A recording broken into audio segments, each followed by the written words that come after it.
Okay, got the red smoke.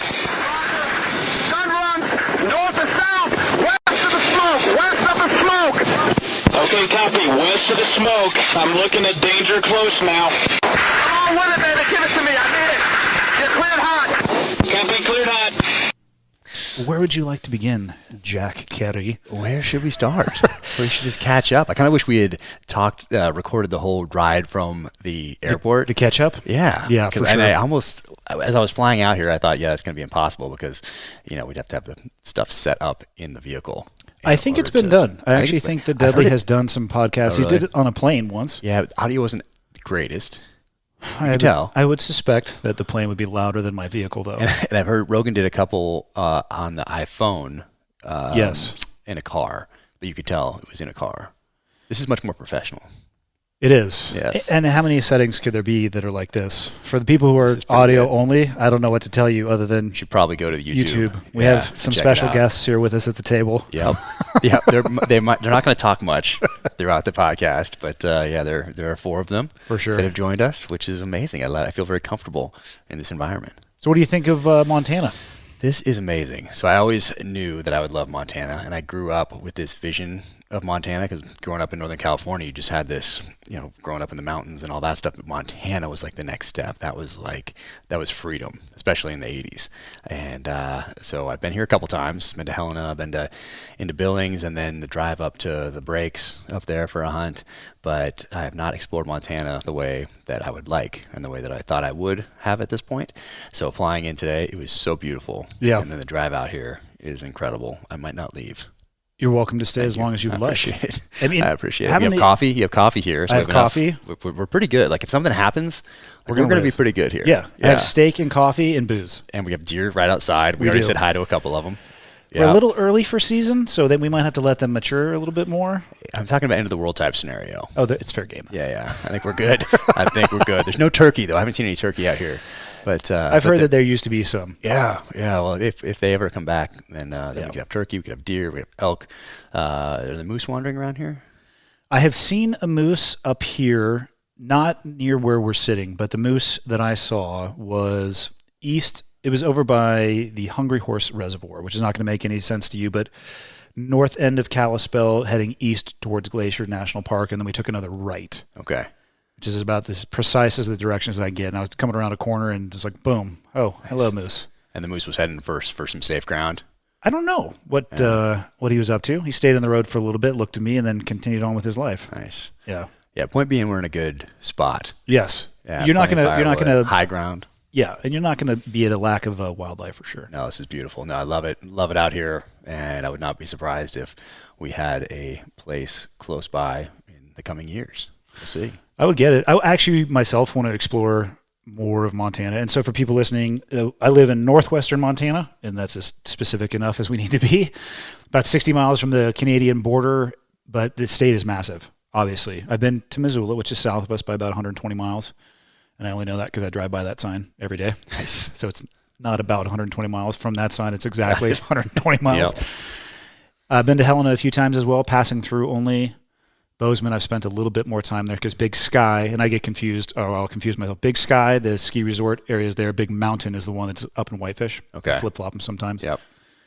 And that's about as far east as I've gone, I think, is Bozeman. And there is miles and hours and days more driving in that direction. And that's just, I would say, more towards the southern end of the state. You still have that whole northern aspect as well, which I believe is mostly agriculture. Okay. Yeah. No, definitely want to explore this state. We have friends that have a place in Hamilton, Montana, which I think is closer to the Idaho border, maybe. I do not know. But definitely want to spend some time driving around up here, and we have other friends in this area. So you have to get Bozeman time too. You have to get time first. This is true. We were just discussing this. Yeah. So fill me in on the last year, which I think you came on the podcast right before the book came out. Before book one came out. Book one came out, yeah. Which was about a year ago. We did it in probably late February, early March, because you dropped it on the day of book release, which was March 6th of 2018. Okay. And then, we've caught up a couple times since. It shot and just back and forth on text and that sort of thing. But now here we are, together again. And what have you been doing in that year? Because it sounds like a tornado. This has been crazy. This has been insane. And it was a lot busier than I thought it was going to be, I guess. especially going into it. So I thought that writing was like being in a place like this and writing and sending it to New York, and then that's it. Then starting your next one, and maybe you get an interview or two. Okay, that's great. I didn't realize that this whole thing it's a small business, and anything that you would do if you were starting a coffee shop or a lumber yard or whatever, you have to do as part of building a brand, as writing, co-branding, marketing, advertising, social media, everything else it takes to build anything. How much of that were you doing prior to the book release? Zero. So I did start social media before it came out. So I looked at social media, just looking at it. I laugh because I know you and I come from the same place of an absolute fear of social media and a misunderstanding or lack of appreciation or understanding what it can be used for. Right. I was not an early adopter as far as social media goes. In fact, I just kept it at more than an arm's distance because of what we did in the past. And I just didn't want to waste time there. I didn't see, well, obviously from what we did in the past, it wasn't helping what we were doing, training and taking guys down range and it would have only had, I can only suspect it would have had negative impact. Yeah. I'm obviously not connected really at all to the teams anymore, but I would imagine that they have to discuss social media and its usage to the people coming in or even the people that are currently in, because not really the stuff you'd want to be posting about. No, but it's a weird dynamic. So now you have guys coming into the teams that have grown up with it. Yeah. So we're creeping up on 20 years after 9/11. That means people are going to be joining the military that were not even born on 9/11. And they've grown up sharing everything and having that be normal, which it was not for us. And so from the enemy's perspective, now when you're looking for somebody that's an outlier, it's the person that doesn't have the social media now, where we were still in the time frame where if you had it, whatever, it didn't matter. But if you're doing some of the, more, I guess, the darker side or the intelligence side of things. Talking about looking in the negative space instead of looking at everything that's out there. Right, you're so looking now at you scenes. spike if you do not have a social media profile. So in building, backgrounds for guys and intelligence circles and that sort of thing, and the algorithms that you can put together, especially from a state sponsor. When you're looking for people and building algorithms to identify people or figure out who is a threat or who's a deep penetration agent, it is a tough thing to deal with. And I'll be exploring some of that in future novels. Yeah. But I need to think about it a little bit more. But point being, you could get away with not having social media when we were in, and it was better. But now, if you're going to have it's just a very interesting thing to figure out. But if you're looking at it just at the base level, like what to post, what not to post, when you're home, when you're not, yeah, you can do a lot of the enemy's job for them. Really, you really social could. media. Yeah. So point being, I guess I did look at it for about 6 or 7 months maybe before I stuck my toe in. And if anybody follows me, you can go down to my early posts, and I'm not in there. It's like knife, gun, book. I'm not in there. And then there's like side profile. Yeah. And then there's like backpack, and then slowly, and then when the book came out, I was like, all right, gotta go all in, because that's what I owe the publisher for taking a risk on me. It's what I owe my family for putting up with this. It's what I owe myself for wanting to do this my whole life. So I need to kind of embrace this and figure out. And I do like being able to thank people that reach out. It's great to have the touch points that you would normally have with that communicated, connected environment. I think for 2 years, there was not a picture of my face. It was like helmet, wingsuit. Nice. Maybe a little bit, but like sunglasses. Well, just because I'm always wearing my gaiters. But it took me a while. And then forever, I didn't want to put pictures of my kids up. And very, very infrequently, I'll put up pictures with my kids. But I think that, the kind of the rule is you post a picture of a place after you've left the place. That type of stuff. But yeah, it would be tough to manage that in the modern day teams. If you wanted to be on social media, but you were in the middle of a workup, that'd be really, I would just think you couldn't post anything work related. It'd be detrimental. Yeah, no, it would not help. And then other people seeing you post, and then the questions, and then like it just, best to stay away from it if you're just coming into the teams or in military in general. Probably just shy away from it. I would suspect. Anyway, but it is a powerful tool. Obviously, it is changing the world. Obviously, particularly the way that people communicate via Twitter in places that aren't getting news, and how you can really also manipulate situations via Twitter with news that is not accurate. So Twitter's a dangerous ecosystem. It's so crazy, the whole thing. If you go, and this is me just totally anecdotally, but it seems like Instagram people are relatively nice. Facebook, they have a little bit more breadth and depth to go down the rabbit hole. Twitter is where 2 of the 4 wheels come off the bus, and then the only worse place than Twitter is YouTube comments, where the bus is cartwheeling down the road, and there's just pieces shattering everywhere. I have not had time to go into the YouTube comments. You know what? Anything I've been on. Save any time that you might use looking at YouTube comments and do something productive. I will. Yeah, I will. Yeah, that's what I'm currently doing. But I don't post pictures of the kids. I don't post pictures of my wife. I talk about them all the time, but I don't say their names. So I just do things like that. Just because, I don't know, it's just more natural for me I can't, it's such a big part of my life that it's unnatural for me not to talk about them, but I just don't do the pictures and don't do the names and that sort of thing. I kind of naturally land there too. Like I said, it took me a really long time, and I talked, with the kids about it before as well too. Like, are you guys comfortable with it? I just wanted to make sure. And then the first one I put up, it just was like, yep. It's tough. Yeah. Horses out of the barn. It's a tough thing. And I don't do Facebook because so I had Facebook, Instagram, and Twitter, and 3 was going to be too much. Like 2 is almost too much. So I just do Instagram, I just do Twitter, and things are repost to Facebook from Twitter or from Instagram. You just have them linked. So I don't respond to comments. I don't look at comments. I can't even log in to Facebook. But it is me on Twitter. It is me on Instagram. So if I'm not getting back to anybody on Facebook, it's because I cannot log in and I do not look at it. Why can you not log in? I probably could figure it out, but I don't need to because I don't want to look at it. I like where your head's at. Yes, so it's just stick with Instagram, Twitter, and right now I try to get back to everybody. I'm sure that I miss people on Twitter in particular because once I got that blue check mark, things switched up and I don't see how many comments there are, and I have to do a lot more scrolling, and maybe I just don't know what I'm doing, which is entirely possible. But at some point too, it'll become unmanageable. Exactly. For an individual response. I'm right there at the cusp of that, so I'm trying to keep up as best I can, but I think given the next year it's going to have to change a little bit because I just won't have the time to do that. So how'd you put all that, like you described it as a small business, which I would completely agree. Where'd you start when it came to putting that together? It just kind of came naturally. I just realized, okay, well, I'm in the, public space. I'm an author now.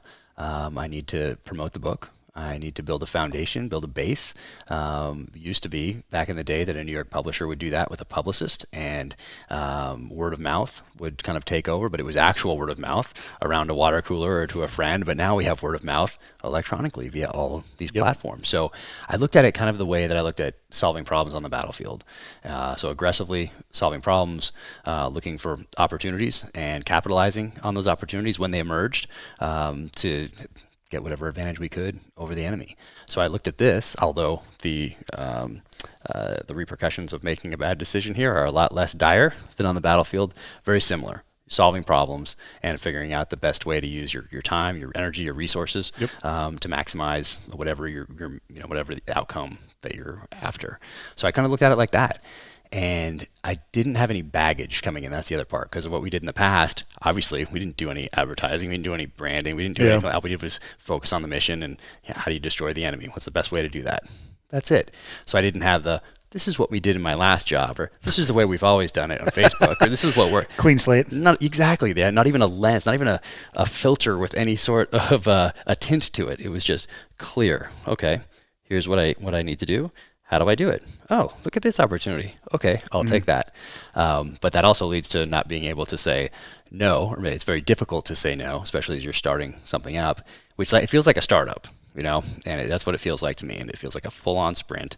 And when you have momentum, it feels like I need to capitalize on that momentum. Don't take your foot off the gas pedal. Yeah, at least for another year, at least for another third book or a fourth book. That's what it feels like anyway. But it did help to not have any of that baggage and just look at it like, okay, say yes to this, say yes to this, but eventually I'm going to have to start saying no just because time. Which leads me to my next question. In that journey of building it, what do you think the biggest mistake was that you made, or a decision that you maybe would have reversed in hindsight? Ooh, that is a good question. Oh, yeah. I haven't had a chance to take a breath and really reflect on that yet, because it's all been about how to just do it better next time. So not necessarily based on a huge mistake, but just, okay, what do we do this time? How do I do it better next time? So I mean, all small things. Yeah. But still, how do you do it better next time? Like sending out all the galley copies, which are the early copies of the book that I forget if I sent one to you or not. You do? Yeah, I get them. So the packaging, because no one's ever done that before in publishing that I know about. Yeah. And no, I like the anti-tampering tape on it. Yeah, exactly. So it's all like when I get my iPhone, it's an experience. It's not Apple just nails the the unwrapping Yeah, experience. Exactly. So I'm like, well, usually when I get a book, it just comes in a manila envelope from someone. So I'm like, what if I just... Usually with Amazon. Yeah, a lot of times. But if you can get the early ones, you can get the galley copies. So I was talking to a friend that did some stuff for Red Bull, and they do something similar. And I hadn't seen that before, but my experience was with Apple. But apparently Red Bull does something similar. And so I thought, well, let's do it with a book. So this next time around, I won't do it with the galleys. I will do it with the hardbacks to maximize that impact to come out the week that the book comes out. So that's a lesson learned, but it's a small one. Yeah. It's but still you want to look at what you've done, and just like we do an AAR or hot wash, how do we do it better next time? And so that's one of the little things. But yeah, nothing big. I got very, very lucky, very fortunate. Knew exactly what I wanted to do, leaving the military, which a lot of people don't. And then knew the other part of that. The mission was to take care of the family. So I had that mission and purpose, and then I had that passion that I wanted to do to fulfill that mission and purpose, and that was writing. So it's cool you were able to combine those two, because you see a lot of people who come out. I mean, actually, might even fall into that category myself. Obviously, taking care of those that you love is of utmost importance. I did not necessarily have a passion that I was pursuing when I got out, so my course was more of a sine wave than just a nice little vector heading in one direction. But mistakes made along the way, lessons learned, same thing. How do I do this better? One of the biggest things that we were talking about this earlier too is, for me, it was valuing my time appropriately, because I went down exactly the same road that you're describing. When I got out, and you know the deal, and anybody who's been in the military or works for the government, 1st and 15th, hey, easy money. Not necessarily always easy money, but you know you're going to get paid. Unless, I guess, there's the government shuts down. But then you'll get paid back. Yeah. Doesn't mean doesn't mean it doesn't suck, but you'll get paid back. It's not the worst thing. Yeah. So stability was one of the first things I was thinking about. And I went from I had another job when I got out, which I left about a year after getting out. And then I was in a place where maybe I'll get paid on the 3rd and the 22nd, or the 5th, 6th, 7th, nothing else for the rest of the month. And it didn't do anything. I put myself into a place where gas pedal down, accept every opportunity, and I would accept the opportunities at a value that I don't think was appropriate for the service that I was providing. And it took me a long time. One of the hardest things for me to do up to this point, being out of the military, is to say, this is what the cost is. This is the value that I bring, and this is what I'm going to charge for that. And I know that there are people who, that's their job, is to act as an agent or a go-between. And for me, I mean, I handle all the emails that come to me, I respond to. And when people ask me to do public speaking, it's like they'll ask for a quote, and I'm sitting there typing. And every time I'm like, man, this is an uncomfortable thing to say, this is what it costs. And I just had to get over that. But it took me years of going on a long trip, coming back, realizing that from a financial perspective, I was not much further down the road than I was when I left, but I was exhausted. I had missed things. And I wanted to try to do less of that and more of the ones that were valued appropriately. Yeah. Coming back, rested, feeling better, feeling good about what I had done. Rested. Oh, I'm looking forward to a day when I feel rested again, man.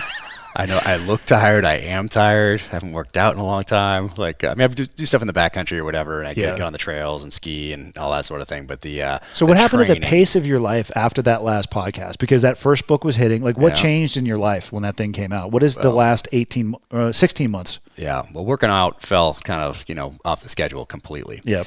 Jocko would be very proud of you. I know, we did discuss it. I got in a little bit of trouble when I was on there, and then he found out I wasn't rolling anymore, and I got even more trouble. But you get to do the best you can. Yeah. So after the last podcast, things kind of took off. I went right on the book tour right after that. And what does that actually look like? Describe a book tour. So you fly into a city. You go to the hotel, drop your bags, depending on what time it is, zip off to the bookstore and do a little talk. And in my case, I kind of merge the SEAL stuff with the writing and really talk about how those things came together, from growing up knowing that I wanted to both be a SEAL and then write fiction in this genre, and how the guys that I read back in the 80s all had protagonists that had backgrounds that I wanted one day. So I get to talk about all those people that inspired me, like David Morrell, like Nelson DeMille, like Tom Clancy, like A.J. Quinnell, J.C. Pollock, Mark Olden, all these guys I read in the 80s because you couldn't just Google Navy SEAL and have an unending supply of information. It was like, okay, there's a couple mentions here, a couple mentions there, and not in nonfiction, here's a magazine article about him in this other, Soldier of Fortune or Gung Ho magazine or whatever. But that was it. Yeah. You could read it all in about an hour. And then then it was nothing. But there was fiction. And there were these protagonists that had usually Vietnam experience, usually special operations Vietnam experience, or some sort of a CIA type thing from Vietnam. And that's what I wanted to do. So that's what I read. And that was that foundation. And that once I got into the teams, of course, I kept reading these kind of novels, but then my focus shifted to the nonfiction and really focused on terrorism, insurgencies, warfare, where we were going, who'd been there before us, the lessons they learned, the politics, the religion, the culture of where we were going, so I could make the best decisions possible for the guys. I did the same thing, man. I had a stack of books about Afghanistan and Iraq, just trying to understand, like you said, who was there before and what happened. And why. Yep, exactly. That's what we owe the guys. That's what we owe their families. That's what we owe the mission, and ultimately what we owe the country. So I didn't think of it in terms of, this will be great preparation for one day writing fiction. That was not my thought process at all. It was just, I want to be the best operator I can possibly be, and that means I need to be learning all the time, constantly learning.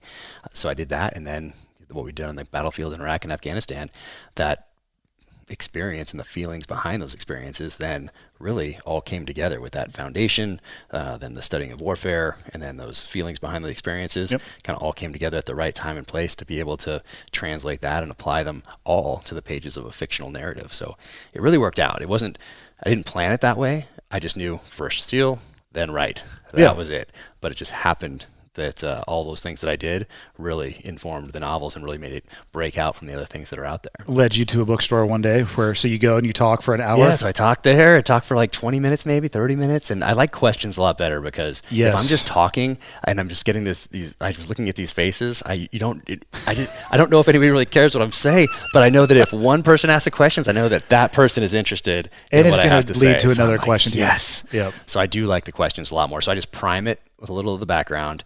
And it's mostly about writing. It's pretty much what I just told you right here. Maybe a couple little things. I'll talk about the review process, the government review process, kind of maybe how I got published, little things like that. And then go into questions. And I really like those. And most of them would go on forever if they didn't stop.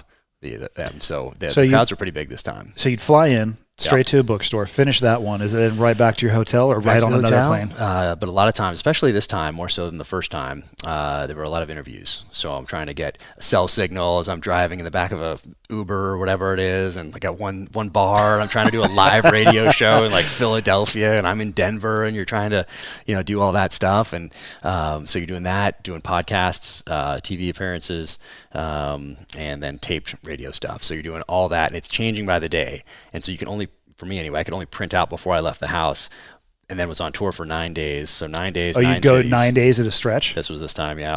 9 days, 9 different signings, which is kind of a lot. How many total did you do? So 9 signings during that time. So one a day really. But yeah, started at Poison Pen in Scottsdale, Arizona. Then it was to Houston.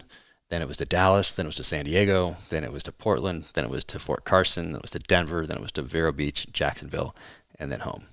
So it was kind of crazy. And every day there were interviews, and so you had to remember. So I'm setting my alarm on my iPhone to 5 minutes before a live interview. So because I get so distracted and there's so much going on that would beep. I'm like, oh no, hold on, I need to find a place to do this. So you're in the airport holding one ear, trying to find a quiet place. That sounds miserable.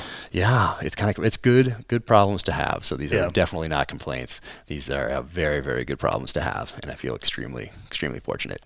But it was tiring. And when they told me, like, hey, we have this 9-day book tour plan. You think you can handle it? I'm like, yeah, come on. Who are you talking to? Yeah. Please. I stayed awake for 9 days. I stayed awake for a week once, as you know. I know. We went through Hell Week together, right? We did, yeah. When did you were quit the my youngest class? one. We've discussed this, so anyone interested in that story can go back. So yeah, I got rolled afterward for the shin splints, I guess they call them, or shin spurs, or right after Hell Week. The week after, no, not the week after. The week after that. So the one right before you'd go in. Oh, after the walk week. Yeah. So on a swim, I my legs wouldn't work. 'Cause whatever that is when your feet are like this. Toe down, I was just that doing would be dorsiflexing. whatever that is. That wasn't working. No, it's plantar flexing. Sorry, yeah. So I was not plantar flexing. Yep. I was just using my arms to survive. And I remember some huge instructor just yanked me out of the water and said, "You're going to medical." I'm like, "No." And then I did. man. Ended up working out for me though, because I never had the problem again. Some And buds I'm worried classes- about talking about it right now because it might come back. Some buds classes are too hard for some people. It's okay that you couldn't make it through in 212. It was a tough class. It was, I believe, the last toughest class ever. It was how very. goes. Well, we had some interesting leadership, as I recall, that didn't do us any favors. No, it was terrible. It was the worst. Yeah. And, at that point in my life where I think I was maybe 18 and just running around like an idiot. Yeah, you were the youngest. Yeah. And Youngest in I'm class. sure you would agree, emotionally, I'm still exactly the same age. You're very similar. You have progressed a bit. People have asked me, like, what were you like when you were younger? I'm like, well, that's probably a better question for people that knew me, but I don't think I'm that different. Pretty much the same, just younger. Like that's probably how I'd answer that if someone asked me. Yeah. Which people have. I didn't know much about leadership in that. Well, you learned a lot during that. I did. Oh, I certainly I did. knew it was bad. Well, you know what? I've always learned my best leadership lessons from failures. Have you? Well, we learned a lot through Hell Week then. Well, if you look at it, if a train goes by and it doesn't wreck, you're like, huh. It's kind of hard to really break down what's happening. When a train goes by and it's cartwheeling and coming into pieces, one, you're going to pay attention to it, and then you can do a little post-mortem on it. That does feel like our class leading up to Hell Week and through Hell Week was, train cartwheeling down the track of just leadership disaster. We didn't even get a breakout. Disaster. No, they were so bad, they didn't even do a breakout for us. Oh, so we have to unpack this a little bit. So for the people who are listening, the Hell Week is, what was it for us, the 5th week of It was first the phase? 4th week, I think. I think now it's the 3rd. It might have been the 5th. I don't know. I think it was the 5th. All right, so let's go back even farther to macro level. So BUDS, basic underwater demolition SEAL. You're not a SEAL at the end of that. You've just entered into the selection process. There's now a very robust screening process before that to pipeline guys in, which I know almost nothing about. And also the pipeline afterwards has changed because they get their tridents in SQT, which I know a little bit about. Yep, we can talk about that. But the BUDS program itself, it is 6 months long. It's broken into 3 phases, first, second, and third, shockingly enough, although didn't it used to be third? Yes, it used to be something different. It was crazy. But if it doesn't make sense, it likely occurs in the military, so just embrace that principle. Yep, don't try to figure it out. First, second, and third phase. First phase I would describe as physical conditioning / being ground into dust. You don't really learn much. You do some hydrographic reconnaissance at the end. Yeah, you're proving you want to be there. Correct. 10-week phase, or it was when we went through. Second phase is an 8-week phase, which is diving, both closed circuit, which is no bubbles, and open circuit, it releases bubbles.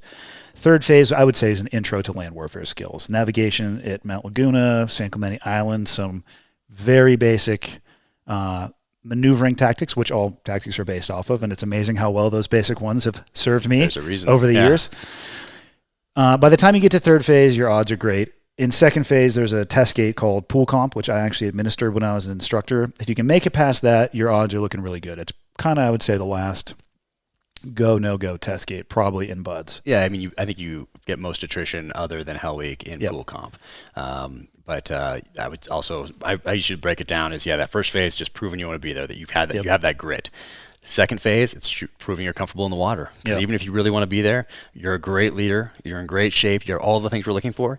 If you're not comfortable in the water, you still might not be a good fit. Yep, that's it. And then third phase is that kind of that catch-all where you're like, is this guy safe with demo and weapons? Because you could also the demo, because you could also be a great leader. You could be in great shape. You could be motivate your. You have that team ability we're looking for. You could have all that stuff.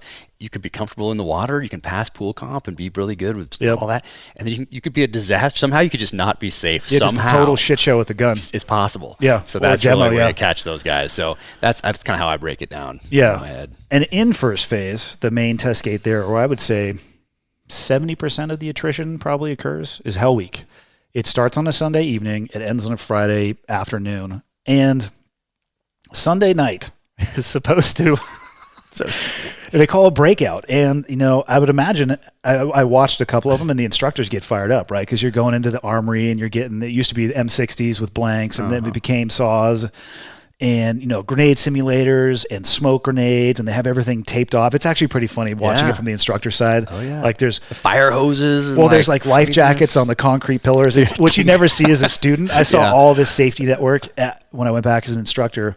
and it's basically an ambush. Yeah. That's the you're ambushing the students because they are on the beach in Vietnam era tents, General World War purpose II, medium tents. GP tent that likely saw service in at least the Deuce, maybe yeah. the Un. You never know.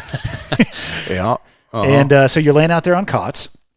For the hunters listening, it's like a gigantic one of these guides, canvas guides tent, but like a big one. Yeah, and on a cot that is the stamp on that thing, it was put in service, likely in Vietnam. They're super old, but they last forever. And you're laying out there, and as the students, you know that breakout's coming. And you're waiting for it because it's the beginning of a 5-day kick directly into the testicles. And it sounds awesome. Like the 60 gunners are working together, and then it's just chaotic. And then our class came around. But yeah, we started though with usually they watch like a motivational movie before. Oh yeah, we had pizza and a movie first, and the second phase our office. movie? No, what was it? It was not a motivational movie. Was it Apocalypse Now? Yes. It's one of the most depressing movies you could watch before starting. We probably had half of our attrition in that class just because of that, how depressing that movie is. is. The low moral state that when we you were walk out, you're like, oh, yeah, that was awful. And I think after that, they're watching Braveheart, watching these things that fire you up. And yeah, no, we had Apocalypse Now. Great movie, but not necessarily what you want to watch before you start Hell Week. Yeah, so we had pizzas, Apocalypse Now in the second phase classroom. Yep. Went out to the tents. Yep. We're anxiously awaiting the cacophony of machine gun fire, which never came. Didn't happen. Because our class sucked the biggest of dongs when it came to leadership. We didn't even deserve a breakout. I think the instructors actually hated a large portion of our class. Well, they definitely hated our leadership. Oh, they did not like him at all. No. And I don't think he ever actually did a platoon. I don't think so either. I'm amazed he made it through, to be honest with you. I cannot believe that was disheartening. I'll tell you. Yeah. That was disheartening to me to see somebody make it through that from being that kind of the sled dog, being that enlisted level guy that you look up and saw, this guy is not a SEAL leader. This is not a tactical battlefield leader. I do not want to go into combat with this guy. And I know that the enlisted instructors do not want to go into combat with this guy. Yep. So why is he making it through? Because he found the seams and limits in the bureaucracy. I think you're right. And I say that very nice guy. Yeah, I say that having gone back and found them myself because, as an instructor, you do get some insight into the personalities of the students. And now what they have incorporated are peer assessments. Yep. And that is mind-blowing. It can be because they spend so much time, the deal. We spend so much time actually away from the instructors in evenings and weekends that there's a lot of things that will happen there that the class may feel a certain way about somebody who's performing well or just won't quit in that perspective, and the instructors just don't see it. And I think that information is critical. Oh yeah, I mean they used to do it old school was the just top 5, bottom 5. Yeah, like no, I mean a little bit of thought. Yeah, like who are the best, who are the worst? Okay, these worst guys, let's get them gone, or let's talk to them and at least give them one counseling session. Yeah, and just say, hey, you just so you know ended up on the bottom 5. Yeah, like don't be here again. Yeah, exactly. Yeah. One chance, and then usually those guys were gone, especially in first phase. Second phase, I would guess probably it's harder to figure out who the bottom 5 are. Say third phase harder, but maybe they're regardless, now they're a lot more thoughtful about it, and they're using technology to get a better picture of who these people are, what are the attributes we're looking for, and do these students have them? Do these SEAL candidates have them? And we have certain physical test gates that those go in there as well, but these peer assessments, they're huge. Need to also go in there, but it's not just top 5, bottom 5. It's these attributes and all that. And there's algorithms. Well, they're asking for more amplifying information. Yeah, it's a lot smarter. So how would you describe our Hell Week beginning? Oh, yeah, a little bit disappointing, but so fast, so quick. And you'd see back then there wasn't as much, obviously, out in the news or on Discovery. Yeah. I think there was one Discovery Channel thing out, but not like the long one that people watch. It was like the Class 234 one. Yeah, there was not that one, obviously, but there was something out there. So you had a snippet of Hell Week on video. Like I'd seen something. That's right. Yeah. Now that you bring that up, I do remember having watched something about that. And it was awesome because a guy was shooting a 60 from the hip, walking through smoke and just ejecting brass everywhere. Freaking great. Yeah. So when that didn't happen, my mind was like, oh yeah, we're the worst class ever. But then you're in the water so fast and you're shivering and you're in your arms are locked and you're doing, what are those drills? The whistle drills? Like up, down. Whistle drills. Yeah. Yeah. So I don't even know how to describe a whistle drill. It's one whistle, you have to hit the deck. 2 whistles, you start crawling towards the whistle. And then what's the third one? You have to cover your ears. I don't know. I don't remember. It's just movement. It's movement with no purpose whatsoever. Yeah, the odds of you successfully doing what you're being asked to do are zero, and that's the purpose of it. It's exhausting. Yeah. But yeah, I remember we were sitting in the tents, and you hear hit the surf. Yeah. Somebody walked in, I think, to mine. Do we have 2 tents or one? There was I forget. 3. 3 tents. Okay. I was in. The person that went into the first tent did not come into our tent, Okay. so nobody I think it was moved. my tent. We were just sitting in the cots, and we hear him hit the surf. And I remember somebody like went and peeked and looked out the canvas, and everybody else just said, "I don't want to go outside." So we all stayed in the tent until they came and like ripped open the tent. Yeah, and then it was straight to surf torture. And Yeah. So you got cold pretty quick. So I think I forgot that there wasn't a breakout. I didn't spend my whole next 5 days thinking not at about all. that. It was more just, survive. But what I really loved is, and it feels out of my, I don't like talking about this because it makes me seem heartless, but I loved when people quit. I was going to actually just say the same thing. I was going to ask you, do you remember how long it was before the first person bailed? Really quickly. Yes. And And it the was person a who big bailed guy. was a rollback proclaiming how well he had performed in previous Hell I Weeks. think he actually gave us a speech. He did. And when he beforehand, quit, in front of the class and wrote things on a board. It Yes. was like, and I was like, okay. And he was pretty fast, I think. I'm climbing to ropes the bell, and he stuff, was. and- You're very correct. He was very fast to the bell. The Yeah. fastest even. Yeah. So, yeah, he was done immediately. But I liked that because I was like, But do you remember what happened when he quit, though? more people? It pulled more people with him because of how he had built himself up. And then I remember that because he was right next to me. Oh, really? And we were going, back up to the instructors and into the surf. Uh-huh. And I heard it happen. They're like, "What are you doing?" Fill in the blank last name that I won't use. And then more people started going. And then shortly after that, they secured the surf torture. We got the boats on our head and went down to do rock portage. Okay. Because I think they wanted to stop the mass exodus. attrition. Yeah. Oh, But that, again, so great. I mean, loved it. I loved that. by third phase, when people ring the bell, our class, which was too hard for you to finish with, was It's not for everyone. it's not for everybody. No. I mean, the bell, people would ring the bell and you're just sitting in the classroom just like, yeah, and we would get in trouble because we were so enthusiastic about other people. Really? Yeah. I liked it. But I remember some people in the surf zone would be like, come back. And I was always like, I did not. You heartless bastard. I know, it sounds terrible to say, but it's almost like, Highlander, like taking their energy. But especially when that first guy quit, that was so loud and like, he was pretty beefed up, right? I mean, he was like, I think it was strong 10 and, minutes in. It was probably like that. But I was like, yes, this program works. Yeah. Because if you were to pick somebody not to quit, it would probably be that guy just For based sure. on like looks The and portrayal maybe even, and the self-portrayal. And I was like, yes, that's it. I love it. It couldn't have been more than 15 minutes. It was in No. one of the first iterations I of surf remember. torture. Oh, yeah. Yeah. I remember there's people. Yep. And for people listening, surf torture is you face the ocean, you lock arms in a very long line, and you walk out generally to about neck deep water, and you lay down, and the surf smashes over you until you get pushed up onto the sand, or you reach the time limit allowed, and then you stand up and you walk out again, and that's it. It's good times. Good times. But it's like, hey, do you have the grit to be? Do you really want to be here? Yeah. And it's a good test for that because that cold is, as you know, is a great equalizer. It is. It certainly was with that first guy that quit. Oh, wow. Yeah. I know. I remember in Wednesday, I got pulled into medical. I was having some stomach issues, and he was in there working as a corpsman because he was a corpsman. And it's not like he was too exhausted from his previous evolution. And he was like, "Hey, man, let me get you a blanket." And I remember thinking, I don't want the blanket.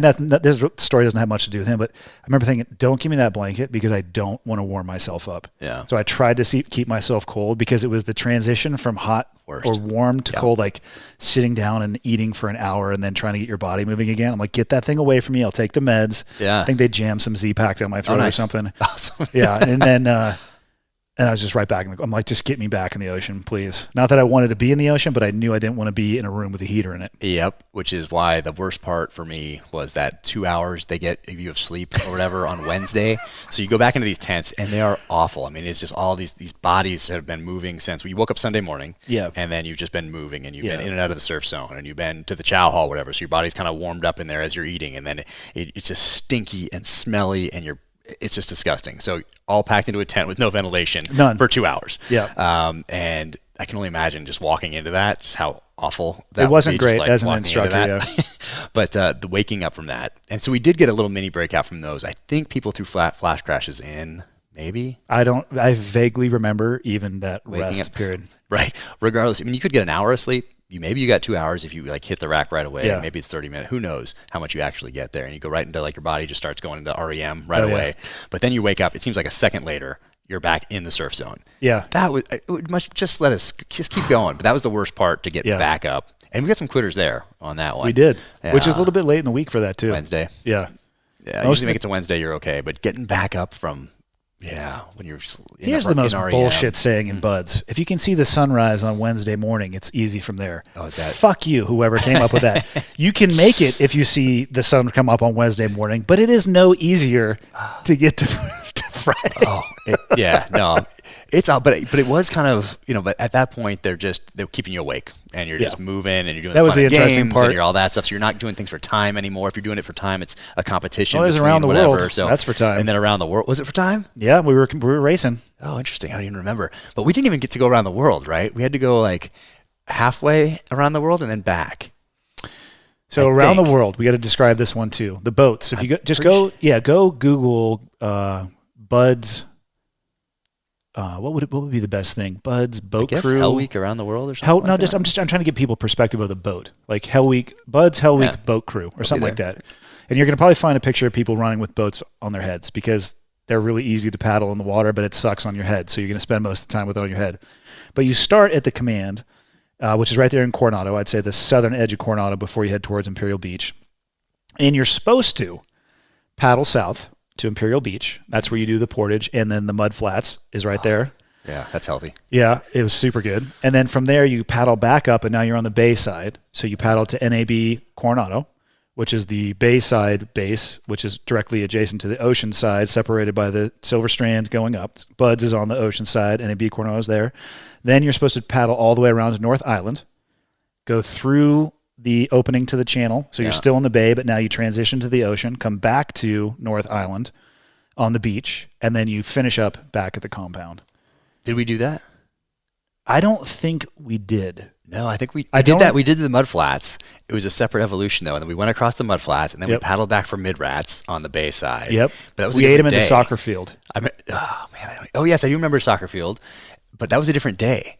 I think Thursday, they're like, you guys aren't even good enough to go do around the world. So you guys get to go. I really think it was probably tides or like, who knows. Yeah. But I think we left kind of by Buds and then went all the way up to the mouth of the of the bay and then back. Oh, interesting. Yeah, because I don't remember Thursday making that. I don't remember closing that loop and going through the channel. I think we did the whole. Nope. I think we just went up to the end, turned around, and then came back. I'm actually certain of it. I mean, because we had to get out. And full disclosure, we were absolute zombies at this point because this is Thursday night. Did you hallucinate? Yes, I started hallucinating on Tuesday night. We were paddling. That's a little early. Yeah. Well, we were paddling, and I remember I was up in the boat. I remember specifically I was in the front left portion of the boat, and I just started seeing luggage coming by the boat. I'm like, oh, God. Interesting. Well, I didn't do it till Thursday, but I saw a warehouse in the water as we were paddling around the world, and I saw Poseidon come up behind it. Oh, bitchin'. Yeah, it was pretty cool with the trident thing and everything.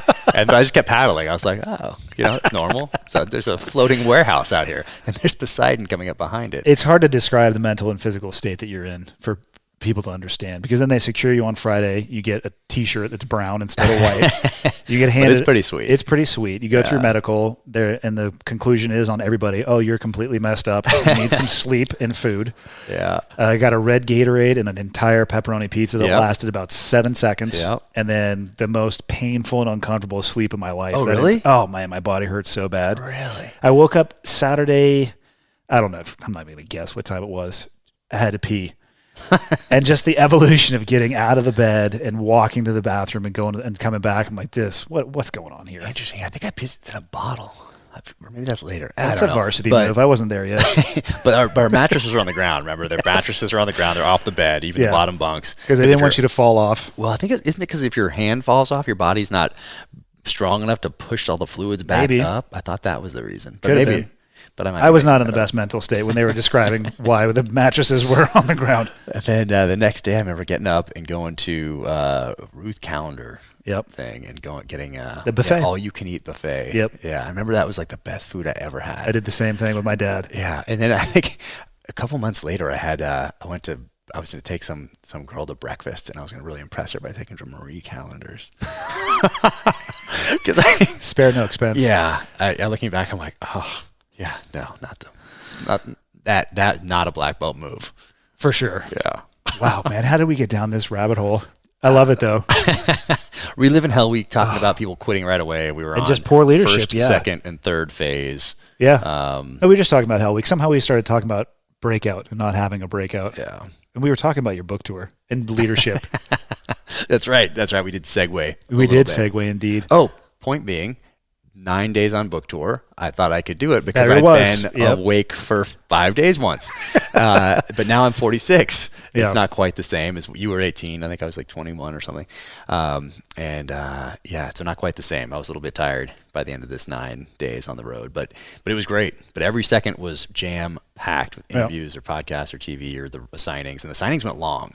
As they're like 4 hours each, which is a long time. It is a to long sign time. books, but I take time with each person. I feel so fortunate to be in this position, so I'm not good at moving people along. Yeah. And so I just like to talk and ask them how they found out about it, and really thank them for taking the time to come by and to buy the book, and to have it, if they read the first one, to have what they thought of it, and if it resonated with them, and if they're here for the second one, it obviously did. So Yeah. it's very cool experience. I'm assuming that'll repeat itself for the third book.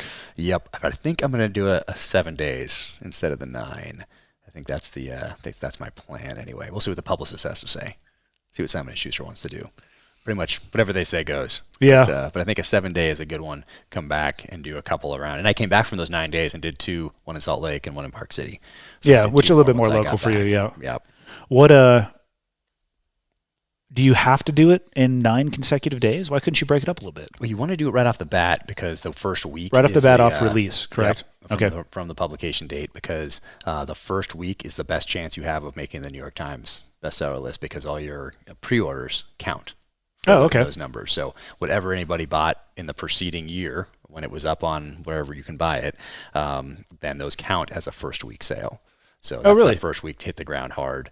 And I'm sure you could make it later if it caught on later or Yeah. something happened. I'm sure there are outliers, but generally you want that first week is the best chance, especially someone in my position that no one really knew last year at all. Now people know a little bit more because there's another book, and they're just going to keep building on that. But yeah, first week is a full-on sprint, and that's also the time I think when you have the best chance of getting interviews, because there's something to talk about, the new book. But I think mine's a little different in that usually I always have something to talk about. So it feels like I've really been on a book tour since we last talked on It the seems like you've been podcast. all over the place. Yeah. Some of that I know it's cool because I see you getting to combine things you're passionate about, hunting. Yep. So you can travel, Yep. hunt, and also research. Yep. Yeah, I'll be going to Siberia here, Kamchatka Peninsula, which I need to find out if that really in Siberia or what exactly that means. But Kamchatka Peninsula in Russia to do some research. So the third book is pretty much done. But what I'll do is take what I learned there and weave that into the next 3 months of edits, 3 or 4 months of edits, however long the edits end up taking, and get that local flavor in there. Kind of like I did with Mozambique when I went over there doing that research and talked to the professional hunters, talked to the trackers, got to see the dirt, the rocks, the trees, animals, Chinese influence in the area, how are the legal and illegal mining operations, how they're feeding those people, how does poaching play in, and all those things that made it into the storyline. I'll do the same thing with Kamchatka in Russia. And then there's some things I want to find out, like what kind of snow machines do they use? Do they get them from the States? Do they get them from Europe? Do they have some crazy Russian sleds that they use that run off like vodka and oil? Like what do they have there? And then I want to talk to them about their mythologies, a local area, the changing of the seasons, what that actually looks like, and just want to talk to the locals and get as much information as I can, and then weave what I learn into the pages of the third novel. When you submit that book, for your first edit, how long do they hold it before they start giving you notes? I don't know. My experience in this is so far now up into this point. a couple weeks. Did they assign just one person to read it, or is there a team of editors? Yep, one. Emily Bessler at Emily Bessler Books, which is an imprint of Atria, Simon & Schuster. Okay. And she's probably the one person that if you could choose someone to like your book in this genre in New York, it would be her. And that's where my book ended up. First one ended up on her desk. And she loved it. And then the edits on the first one were very minor. And I thought there'd be a ton because she's published Vince Flynn, Brad Thor, continues to publish the Mitch Rapp series that Kyle Mills writes now. And I thought there'd be a ton. Like, these guys are the experts, you know, they're going to change this thing around. I mean, who knows, they might put exploding robots from outer space in there, you know, whatever. Which would be they know, sweet. yeah, they That know would what be they're sweet. doing. But it came back with like 3 things. Would he say this here? Would he do this here? And a third thing I can't remember. And I think that's because as I was doing it, I had the theme written on a yellow sticky on my computer. So I had revenge written right there. And if a paragraph, a chapter, even a sentence didn't directly, or more importantly indirectly, lead back to that theme, then I immediately got rid of it. And people talk about, if you read books about writing or talk to people about writing, they say don't edit as you go, get it done, and then go back. I'm not good at that. So I edit as I go, and maybe that'll change in the future. But as I go, I was editing that one, and the second one, and the third one. So you'd write for a day and then just go back and re-edit what you had just written? Maybe not even a day, maybe just writing it. And then as I'm writing that sentence, writing that paragraph, or even that chapter, let's say it took 3 hours, maybe an hour, depending on where I stop and take a breath and look at it and ask the question, is this on theme? Does this tie to this theme of revenge? No? Okay, delete. And so, so Stephen King calls it killing your babies, and but I think he waits till the end, and then he's like, don't be afraid. In his book On Writing, don't be afraid to go back and kill your babies, doing those edits. So I just did it as I went, for the most part, and I did that for the second and now the third as well. But staying on theme for me was very important, and that really helped. And I got that from Stephen Pressfield, and I think I got it from when he was on Rogan's podcast. But he wrote Gates of Fire, Legend of Bagger Vance, the War of Art, Authentic Swing, so those series on creativity. And so I got that from him, and that really helped. How are the notes on the second?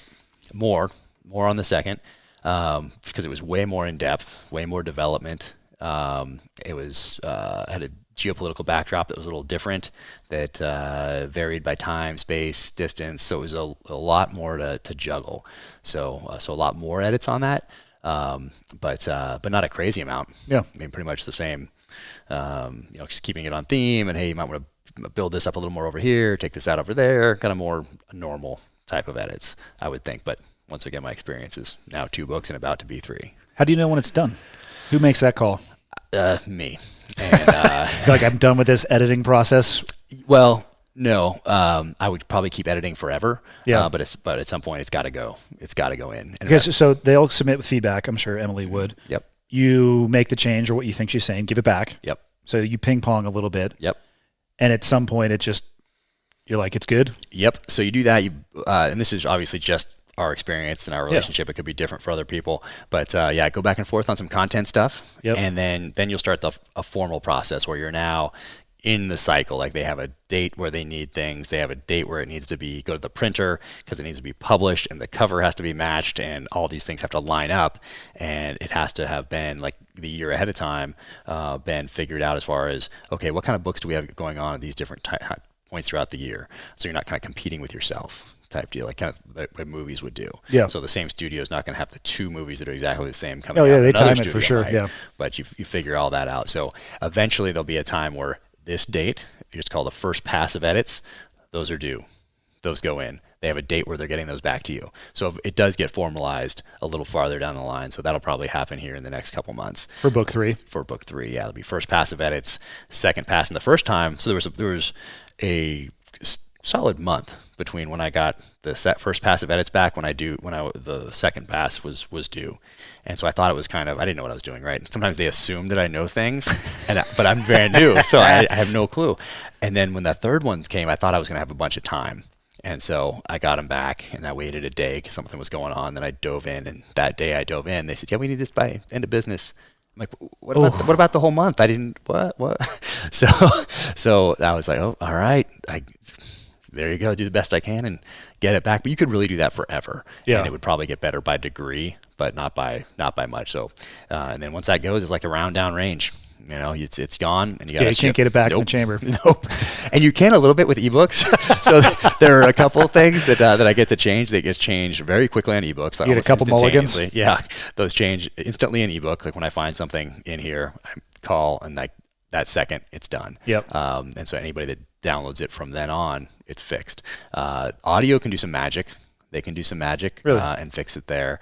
The first printing, that's out there. There's nothing you can do about that one. Do you read your books for the audiobook? No. No. So it's much like having wanting to write the screenplay. If they do a movie, I want the best screenwriter to do that. Same thing with this. I want the best narrator to do it. Obviously, James Earl Jones. That would be amazing. Yeah. Or Jocko. I've had a lot of requests for Jocko, actually. God, I don't know if I could take that. It's very intense. But I didn't know, because I'm a physical book reader, and I wasn't an audio guy. And what I didn't know is that narrators now bring their own fan base. People will follow a narrator from one book to the next rather than the author. And I had no clue. So when they first got in touch with me about the audiobook, Simon & Schuster sends me an email and they say, hey, we need to, how does this guy sound? Let us know. And I'm like, oh, listen to it. And it was awful. I don't know who it was, but it was not good. And so I emailed back. I said, hey, can we choose somebody else, or can I find someone else? And they said, yeah, just let us know. Once again, end of business. I was like, oh, what time is it in New York? I'm like, okay, I got a solid 2 hours to figure this out. But I didn't have anybody in mind. So I started doing samples, just sample, and found Ray Porter, who was an amazing guy, and then listened to another one of his, then another one of his, and then I sent that back to Simon & Schuster and said, hey, how is this Ray Porter guy? And I had no idea that he had the fan base that he did, but he brought an entire fan base to it, which is awesome. Great for the audio, and audio is the fastest growing segment of publishing right now. Doesn't surprise me, given the growth of podcasting as well. Exactly. I think the same people that are listening to podcasts and are on Instagram are my audiobook people. Well, as soon as you realize that's based on nothing, but obviously that's just that's just a guess, but that's what I think. But once you realize you can actually be productive while consuming information, to me, that was the flip. Like, I can't remember the last time I listened to anything other than probably, I guess music occasionally, but other than that, it's podcasts in the car. All podcasts. Like, just learning and figuring new stuff out. It's amazing. A buddy asked me last night, we were at a concert in Deer Valley last night, and a buddy asked me what I listened to, like music. We were at a concert, so he's like, what do you like? It was Ben Harper. Yeah. And I say, who do you listen to? I'm like, I listen to no one. I listen to podcasts. That's it. And and I was thinking about it, and I told him that I think the last time I turned on the radio to listen to music was probably 4 years ago, and it's all podcasts ever since I found out what a podcast was. And I think it was Rogan might have been my first one, and it was a hunting specific one. And then I went to the search bar in the iTunes podcast thing and typed in hunting, and I think Gray Bowman popped up. Probably. I think back then, and then I forget who it was after that, but that was the start, and really I've only listened to podcasts ever since.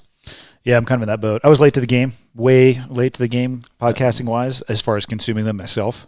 And now it's like, okay, I'm playing catch up on a volume of things that I can't possibly catch up on. Oh yeah. Now I can't listen to all of them. And I search completely based off of guest and topic, and skip the ones that don't seem to be as interesting, and then just hit the ones that are fascinating to me. Got it. Yeah. So I download the ones, my regulars, and they all download, and then I look at the guests. For sure. And I'll go through and pick the ones, because I can't listen to all of them now. It's impossible, and there's just too much going on, and I don't have any. And when I started listening to podcasts, I was driving up to LA a lot, so I was still in the military, so it must have been 2015 probably, and I started driving up to LA because I had a lot of opportunities up there as I was trying to figuring out, because I wanted to have backup plans and contingencies is very important. So as I was getting out, I had a lot of them in LA for some reason, so I was making that San Diego to LA drive, which made me also decide to not take any of them, regardless of how much money they offered in LA, because the traffic was horrible. That drive north on the 5 from San Diego to LA, brutal. I've done it in 90 minutes in 7 hours. It's awful.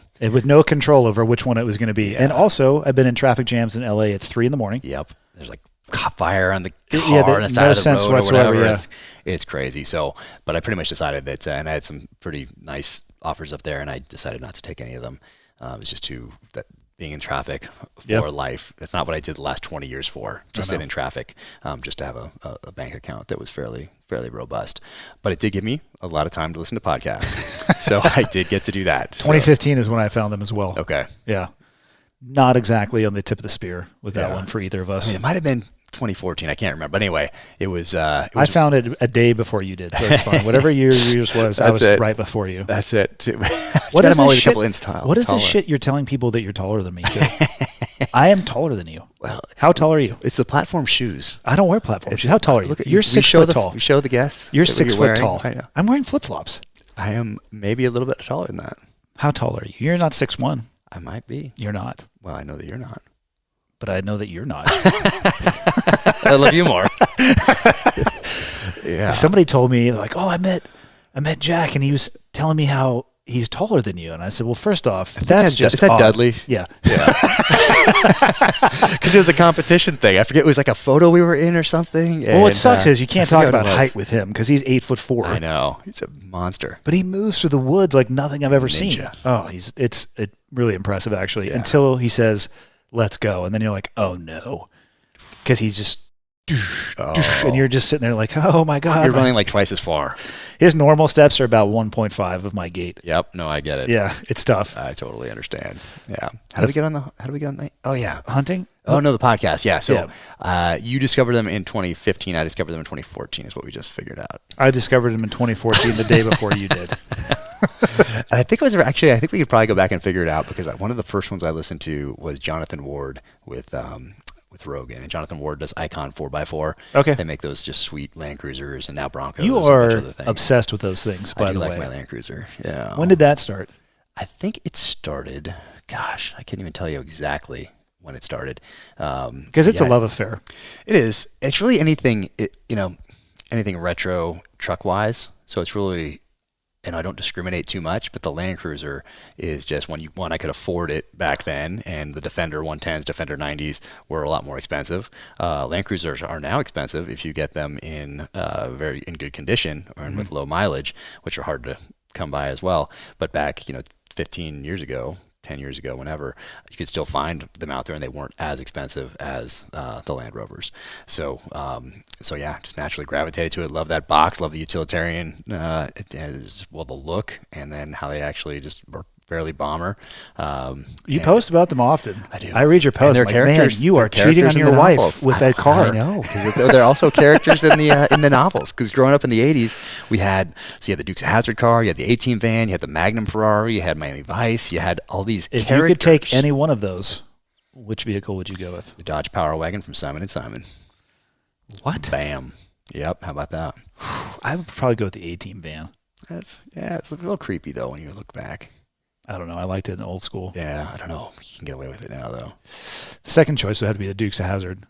Yeah, Mike, you can get in trouble with that one now too. Well, maybe a different paint scheme. And how many of those do you think they wrecked jumping? I think I've actually looked this up.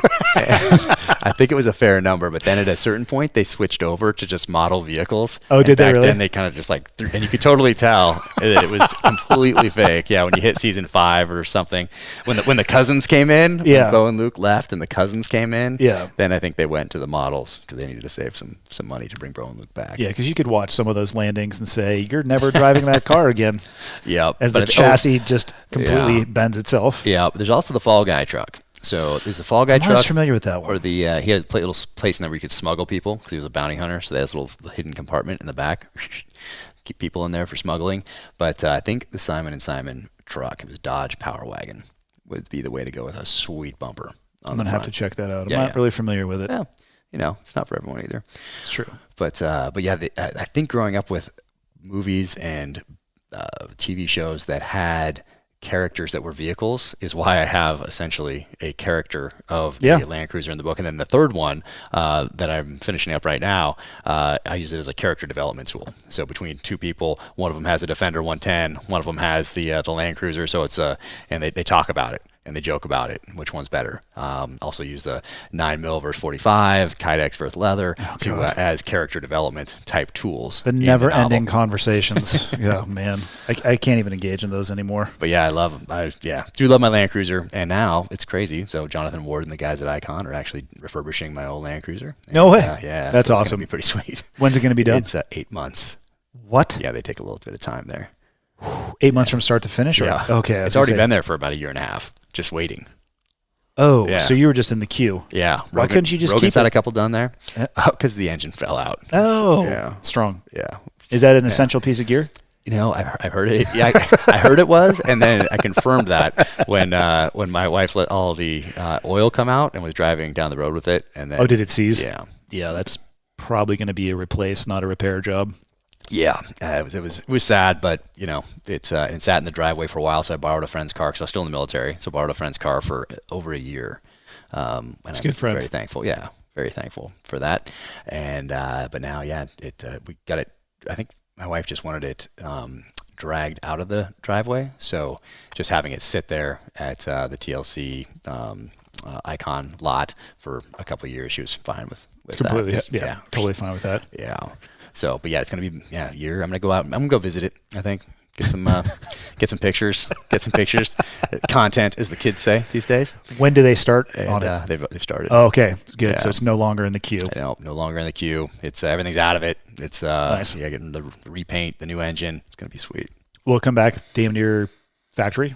Better. Okay. Yeah. So they came out. I think from factory they came out like, geez, not much over 100 horsepower. Like pretty low. But So no drag this thing's racing. But this new one's gonna have, I think, advertised 430, Oh, but wow. really 450. I think they said. Nice. So yeah, it'll be a little nicer. And then they'll take ripping all the inside out and then putting the foam in there for the sound dampening and all that. So it'll be It's gonna be sweet. That's gonna be awesome. Yeah.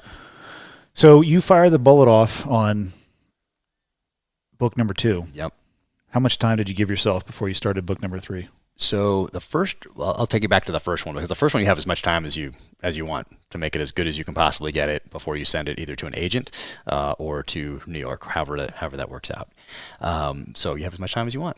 So I took as much time as I needed, which was like a year and a half, year and 8 months, something like that. And I started the second one before I even finished the first one, before I even sent it to New York, because I always knew I was going to write 2.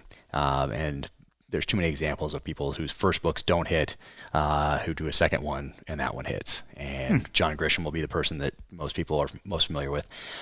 He wrote A Time to Kill first, and arguably it's his best novel. I think it is anyway. I haven't read more of the recent stuff, but of all the things that I read from the early 90s up to 2000, let's say 2002, 2003, I think A Time to Kill is my favorite personally. He writes the legal genre. Yep. So he couldn't give that thing away. In fact, he threw away boxes of first no. editions behind his law office into a dumpster. Yeah. But he didn't stop. He kept going. He wrote a second novel. That one was called The Firm. And then Tom Cruise got a hold of it. Exactly. And that thing became a blockbuster. It was blockbuster before Tom Cruise got a hold of it, but that didn't hurt. Yeah. And he was off to the races. And we've had a John Grisham novel every year since. And we had the Client, we had Pelican Brief, Runaway Jury, and a lot of those films gave some of the actors that we know today that are huge stars, gave them some of their starts. Yeah. And so point being, I knew I was always going to write a second one. So I started True Believer before I submitted the first one to Simon & Schuster. I went to Mozambique before I submitted to Simon & Schuster. So I was doing all that research and writing it. I knew the idea, which came from an experience I had in Iraq in 2006, in that I was working with an Iraqi, kind of Iraqi type unit. And we had one officer from that unit that was like head and shoulders above his peers. As you know from working with a lot of those groups, when the plan goes sideways, which it often does, whether you encounter the enemy or not, just things happen out there. In Iraq and other places, the leadership it's a leadership challenge because I think they're not really very risk averse, because if you make a bad decision, it's kind of off with your head, off with your hand, something like that. So it doesn't encourage you to take risks out there. No, most of the time they will sit down. Yeah, exactly. I was trying to be nice about it. And physically just sit down. Yeah, I was trying to figure out the best way to put that, but Yeah. yes, that's what you find when the bullets start flying and you're working with people in countries who not as forgiving as ours, not as hey, let's learn from our mistakes so that we'll not make them again, and we can pass those lessons on to others. Not so much in most of the rest of the world. You made a mistake, off with your head. Yes. So it doesn't encourage risk taking. Point being, but this guy was a head and shoulders above his peers as a tactical battlefield leader and a great guy. So we had some interesting times, 2006, Iraq, Golden Mosque bombings, Sunni-Shia rift to the forefront, ripping the country even further apart than it already was. So a very interesting time to be operating in and around Baghdad with this particular unit that I was with. And years down the line, I got word that this Iraqi officer disappeared. And I thought, you know what? What if I was to make this a lot more interesting and have him resurface in Europe, having been trained by Special Operations Forces, by the CIA, being disgruntled with the U.S. leaving at the end of 2011, and taking those skills and using them against the Western world, and having James Reese, the protagonist of the first novel, be a friend, having been friends with him in Iraq during those days, having to essentially track him down again and bring him to justice. So that's kind of where the action kicks off. But point being, to the question, that gave me a lot of time to work on True Believer. Yeah. So this third one is the first one where I'm under a year. You're on the clock? I'm on the clock. Yeah. Yeah. Year from start to finish needs to be done. The next one is going to start here in the next couple of weeks, book 4. There'll be an overlap of editing book 3 as I'm writing book 4 for a few months. And then it'll go all to book 4, and then book 4 edits will start and book 5 will start writing. So it's like, but you're on the clock now. So point being, start to finish, the answer to that question, 1 year. Exactly. Damn. By necessity. Did he ever resurface? He did. Alive? He did, yes. Good. Yes. There's some more backstory, though, that we will discuss offline. Offline? Fair enough. Fair enough. So tell me about True Believer. Yeah. Let's talk about the book, man. That's where that's where the action kicks off. It starts with that. But really what I wanted to do was take the readers on a journey. So I didn't want to go back to the well. The first one was so successful. It did resonate with readers. It did exceed expectations from the publisher. And what I didn't want to do was go back to the well. But I knew that even before I'd submitted it. Like I knew I didn't want to just have 2 books that were the same, revenge stories, one continental U.S. and then another one international. Yep. I didn't want to just do that same thing. So I was introduced to Joseph Campbell in 1988. Joseph Campbell wrote a book called The Hero with 1,000 Faces, and I became familiar with him because I knew I wanted to be a SEAL, knew I wanted to write. Was just reading all the time. My mom was a librarian. We're surrounded by books. So we watched this special on PBS called The Power of Myth. And it's Bill Moyers interviewing Joseph Campbell about, his life's work, really. But his seminal work is Here with 1,000 Faces. And what he found was that these cultures that had never had any interaction with each other had a similar mythology. They had a similar hero's journey. And typically it was a reluctant hero who goes on a journey.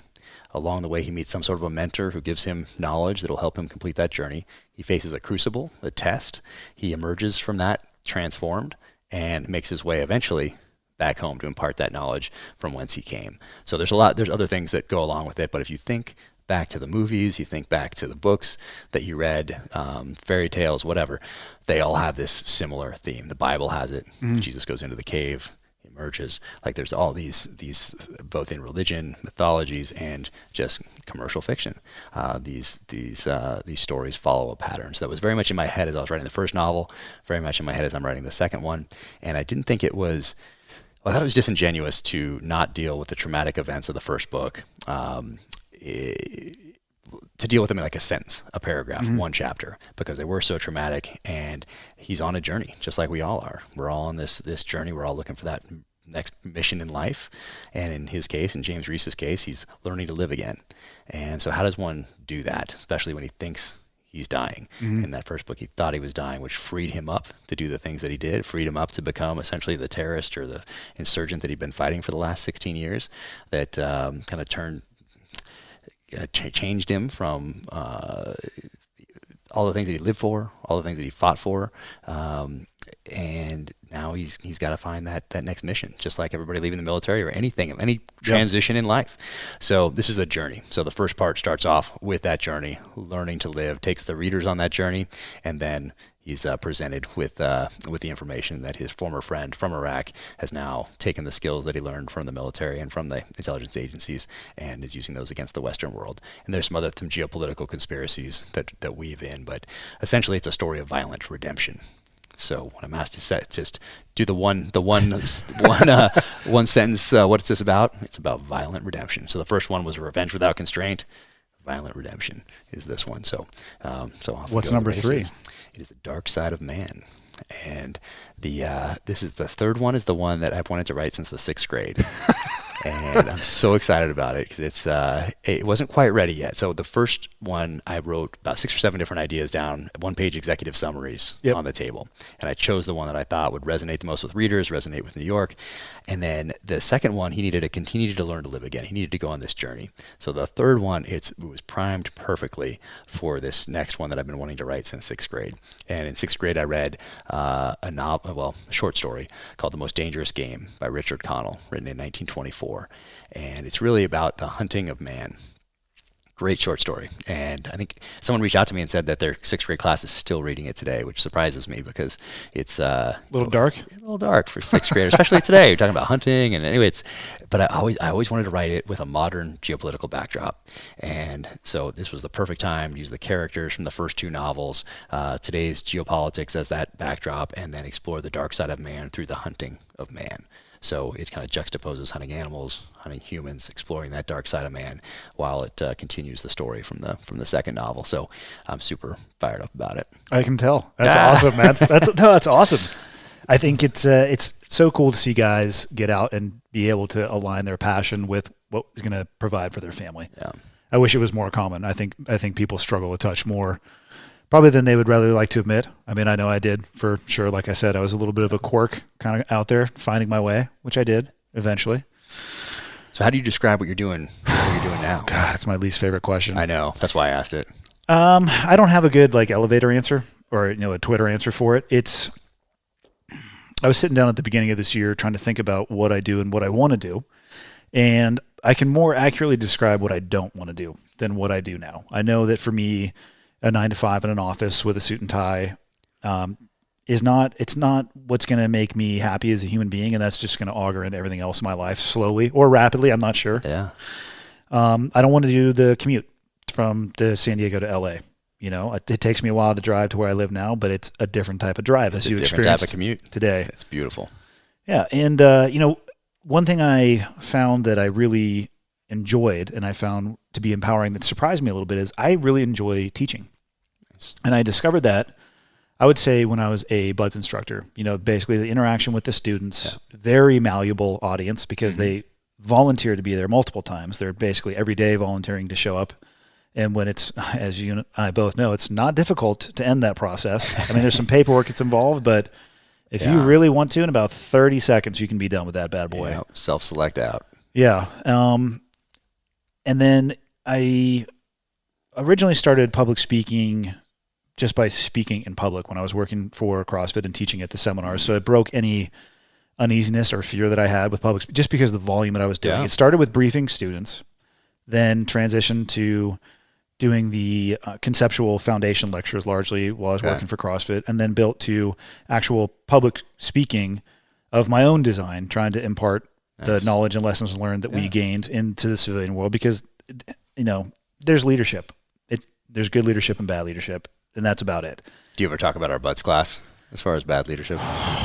Or would it not make sense? You have to unpack BUD/S first. Yeah. You know what I mean? So if you're limited on time, the problem with that would be is you'd have to unpack the program a little bit to explain how much of a shit show that particular individual was. Oh. Yeah. So there's the speaking aspect, which I kind of fell into a little bit and through the recommendations of friends. And I think it's probably one of the favorite thing that I do because what's the difference between public speaking when you're trying to impart a message and teaching? It's the same. I love it. And you can see the light. Nice. You can see the light switch come on for people.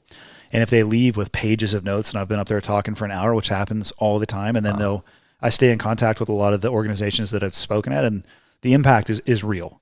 It's generational because it takes time, and then hopefully they develop their leaders better, and I don't have any magic recipe for it by any stretch. And there's plenty of speakers that are probably way better than me and probably plenty that are way worse, but I enjoy doing it. So to me, it's empowering. One of the first gaps for me outside of in the military, I always loved jumping. And I was able to put some sponsorship income from that side of the house, but there's an egg timer on that for sure. Depending on how deep you want to go down into the rabbit holes. Yeah.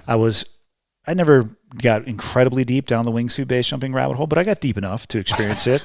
More than most. More than most, for sure, but most people don't pursue that idiotic activity, which I willingly participated in. And, you lose some friends along the way, and it has changed my perspective on that.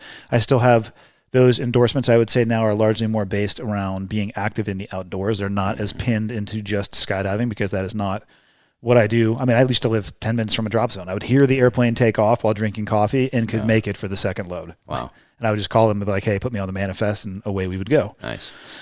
Then there, some consulting relationships, and then, the podcast, which was, again, it was Joe's idea, not mine. And I think he knows what he's talking about in the space. Yeah, I think you probably had a little experience there. Yeah, of course, I mocked him. I'm like, if you were more popular and had a better, broader listener base, I would probably be more likely to, take your advice. Actually, I was just sitting there. I couldn't believe he had recommended that, and then it's like, screw it. I mean, I'm gonna take his advice. Yeah. And even the podcast today, it's awesome to be able to reconnect and have you out to the house and sit down cool. and figure out what you've been up to and what I've been up to. And I don't know where it's going to go. I don't have a business plan for the podcast. I don't have anything other than, I guess I would say, a direction for where I want it to go. And it is parallel with where I want to go. So it's a mess. Chaos. It kind of is. I mean, if you're, and you'll know. Controlled chaos, though. It is controlled. And anybody who's a 1099 person who makes the vast majority of the money from a 1099, it's, you're in control, and it can be stressful, but also waking up one morning and focusing on this type of project, and then the next day or later in the day you're thinking about something else. That is very refreshing to me from a mental perspective, constantly having something different to look at. And I can manage my time. If I want to, I very infrequently promote any of the public speakers. Actually, I never do. I mean, I never hear you promote it. Yeah. Well, I have a website, and it's like, hey, if you go to Google, and there's a tab on the podcast page that will lead you there, but I do enough of it that I enjoy it, and I'll let it build organically. I'd rather it be like that than plastering it, and just slowly letting all that stuff grow. I know. So you didn't identify what was important to you as you were getting out. You identified what was not important to you and why you didn't want to do rather than what you did. I've always been able to determine the path that I didn't want to take. And when I had multiple paths in front of me, like I said, one of the mistakes I made, and we were talking about it earlier, is I would try to walk down all of them at the same time, which is also, it's not a good idea for people listening. Prioritize and execute. Prioritize and execute. There's a guy I know who talks about that sometimes. Maybe he should narrate one of your books. I think I can afford them. Yeah, no kidding, but it's been great and also stressful and terrifying, and it changes. And the endorsement sponsorship game, I don't care what you do. There's a shelf life on that. You're on an egg timer to some degree. Yeah. If you're pursuing that as your full-time occupation, my advice to people is always, try to think of something outside of that as well, in addition to that may be a touch more stable, because it can be a rocky road. And brands that you work with and for, they can have a bad quarter, and their budget for any type of ambassador or sponsorship relationship could be just completely annihilated overnight, and you are going to feel the brunt of that. And that's not their fault. It's business. That's the business world. So, or the opposite, they could do so well that they get bought by someone that comes in and changes things, or just changes the product and keeps you on, and now all of a sudden the product doesn't have the quality it did at the outset, and you're still tied to it. Now what do you do? So there's those questions, I'm sure, that have the possibility of coming up from time to time. Yeah, and it's complex. There's no easy answer for how I weave it all together. Some days are more stressful than others, but I enjoy it, and I'm physically in a location that allows me to reduce a lot of the stress. I love where I live. This is amazing. Yeah, like I said, I might not go. This is so cool. You can stay. Come back anytime. We'll get the bows out here in a little bit. And for sure. That's next on the agenda. So that's going to be awesome. I'm so fired up. It's like where I am now, so we're going to move, and the main reason we're moving is so that I can walk outside and shoot a bow. I don't know if my wife knows that's the main reason we're moving, but I don't think I've articulated that. But just listen to the first hour, honey. Yeah, so we are right now. We're great. I mean, a beautiful view, amazing mountains, little trail that takes us up. Like, it's awesome, but it's just not ideal for walking right outside and shooting. And even though there's not many people there, the only time when I shoot, it seems to be the only time a person comes up. Of course. And it's just how life goes. But when you're not shooting, it's probably just a ghost town. Yep, exactly. But it's exactly. Yeah. Or when I'm on the road, which is quite a bit. I've shot in some parking garages. Really? Yeah. Wow. I just went to the emptiest section and pulled a target out and put it on the tailgate of my truck, and just shot a few, and then getting after it. Kind of ran away a little bit later. That's awesome. Yeah. I don't know if it's awesome. I don't know if it's recommended, actually. It was... legal. Yeah, I just need to get some reps in, so I did. Get those reps in. Yeah, gotta get those reps in. I love it. Yeah. I love it. And we're gonna get to use my my new bow, my new Hoyt, for the. I did shoot it once just so I could. The knock-on custom creation. Awesome. What do you dial in with? Which one? The RX3. Very nice. So yeah, fired up to put a few more arrows through that. I went out and I shot it because I was just, this summer has been insane. I mean, we hit Africa with the family. We were in New York. We were in Oregon. We were all over the place. But now I'm gonna take a breath, and you're gonna show me how to use it. I'm not the person to show you how to use it. You've been training. You've been doing. You've been rocking it. Here's what I can do. I can repeat to you things I hear Dudley say to other people. Don't mess it up. That's usually what I say is when there's a live animal in front of you, I'm going to just whisper in your ear, just don't mess this up. In the hopes that your bow just starts shaking a little bit. Yeah. You never know. You never know that's going to come on. Like I don't even want to talk about it because I have not experienced that. But I could. And you hear people talking that grew up hunting, they grew up whatever. No, you'll be all right. And all of a sudden they have it for some reason. They have this, but I've never had it. I think you'll be okay. If you look back at a lot of the training in the even buds itself, it's stress management.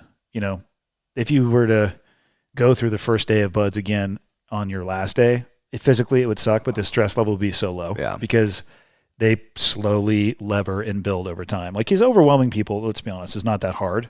Yeah. And if you're actually trying to train them, there's no purpose in overwhelming them day after day after day after day. It's that slow application.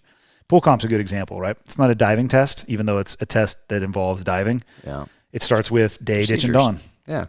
Then night, ditch, and dawn. Then buddy exchange. It's all procedures. Yep. And then it's you can't breathe when you want to because I'm going to control that as the instructor.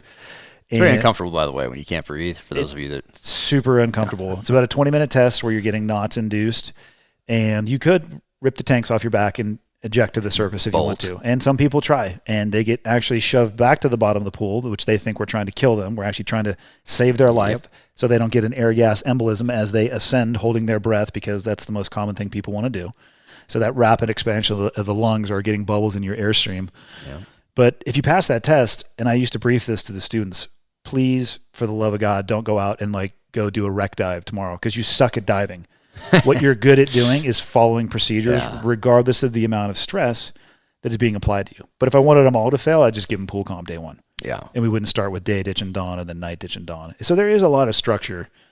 And anybody who's spent a lot of time in that environment, I think your tolerance to stress is probably a little bit more refined.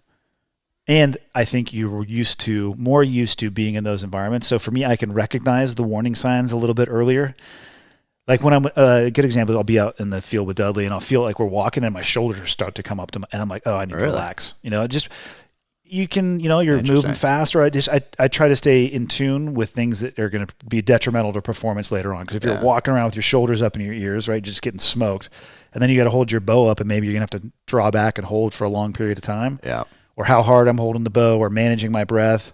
The ability to lower your heart rate, the ability to think in stressful situations. I think all that is, we probably have the advantage just based off of the choices we made early in life. Are you doing workouts where you're incorporating the bow? Like, are you doing grinding out some CrossFit stuff in the garage and then getting out and slinging some arrows? I haven't done that yet. I have done some higher, elevated heart rate type stuff. Yeah. I'm trying to think. I haven't really had an experience yet where I had a rapidly increasing or accelerated heart rate already where I had to take a shot. Like I've never had to run over to something and then draw back real fast. Got it. Let me see here. I like the idea of that just for fun. I like the idea of it too. And also if you can get comfortable in that, your normal day. It makes the workout more fun for me, I think. I don't know. It just seems like it seems like it fits with my personality, my day, I don't know. But if you can get comfortable shooting your bow at near maximal heart rate, if you're in an environment where you need to shoot it and it's casual, it just makes it seem that much easier. And I put that into book 3 too. Book 3 is very archery heavy, both as a therapy in the beginning and then at the climactic scenes near the end. And there may or may not be an instructor named John Dudley that worked his way into the pages of that novel. Is he 5'6"? So in the book, hypothetically? 5'5". Perfect. Yeah. Just 1 inch shorter than Tom Cruise. I should do that. I might do that. Yeah. Whatever Tom Cruise height is minus 1 an inch. inch. Yeah. Yeah. No, I like it. But jumping back to the pool comp, that was my favorite part. That and life saving. Was it life saving? Is that what you call when we do that? Yeah. Because you have to put your hands on the instructor. Otherwise you're just getting yelled at. You got to describe life saving. Life saving is they have, I think, 5 maybe different. It was either 4 or 5. 4 or 5 different scenarios of drowning victims. So passive victim. Yeah, someone's just lying there floating in the water. You have to go and you got to jump in and you get them to the side of the pool. Another one's fighting at some sort of level. I seem to remember the rest of them fighting. They were all fighting. Yeah. They were all no longer levels. Passive after the first one. But actually, you didn't know what you were going to get. So the first one may not have been passive. Okay. You just went and you did the line and did the instructions. Remember you had to turn around? Yeah, turn around and then you had to bend back, right? Well, you had to turn around and then they come over the top of you for the initial grab. Oh, I vaguely remember this, but I just remember I liked it because the rest of the time you're just getting yelled at, right? You're doing push-ups. Like, you can't do anything. You can't, like, not do the push-up, or you can't be like, no, I didn't really.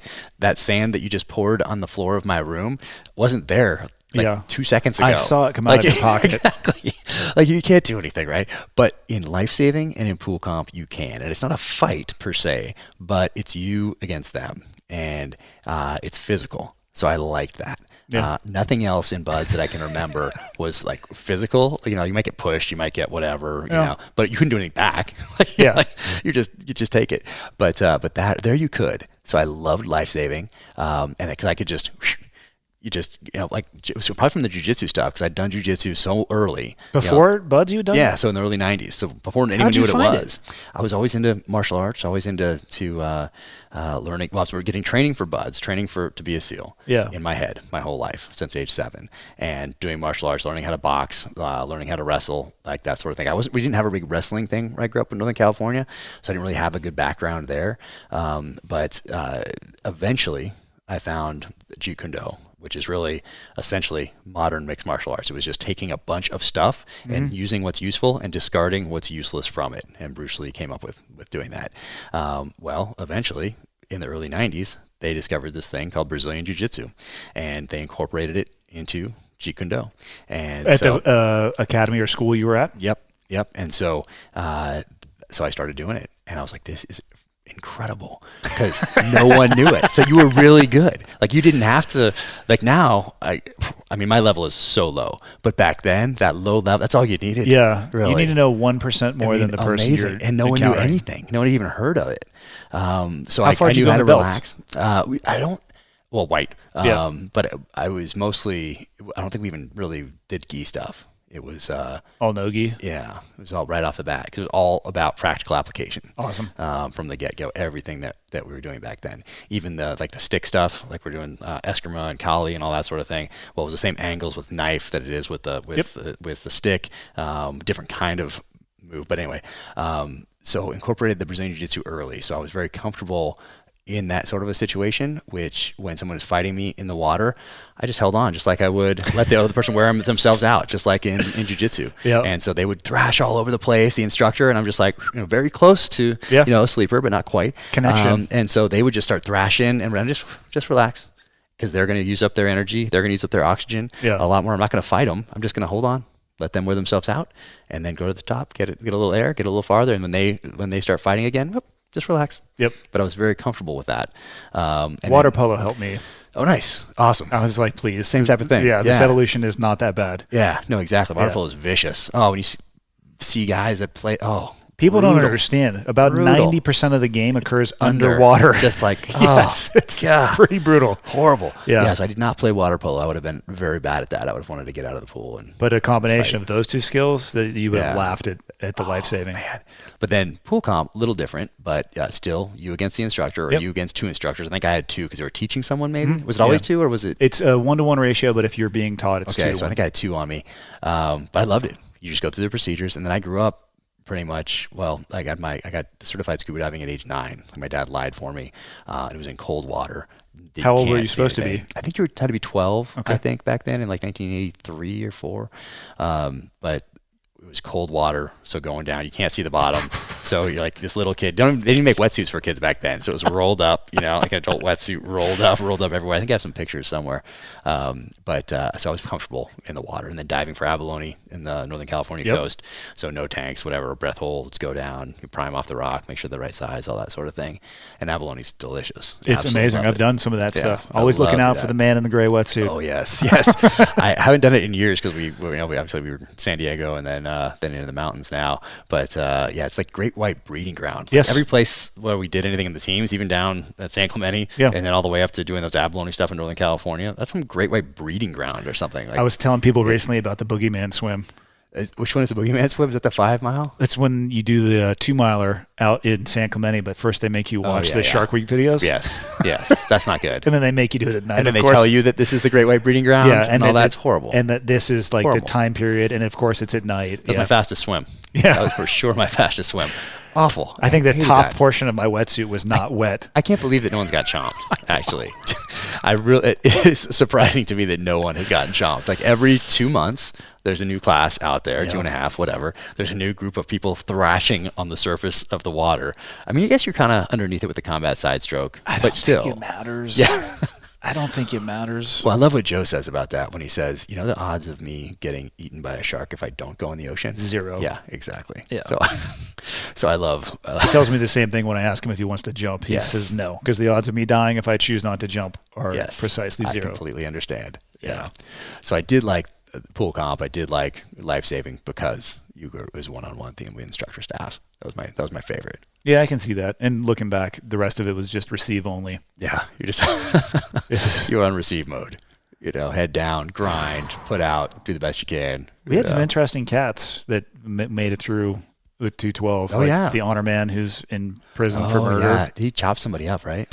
He and his wife would lure at least one couple back to their house, and he had worked in the food industry, as in like grocery stores.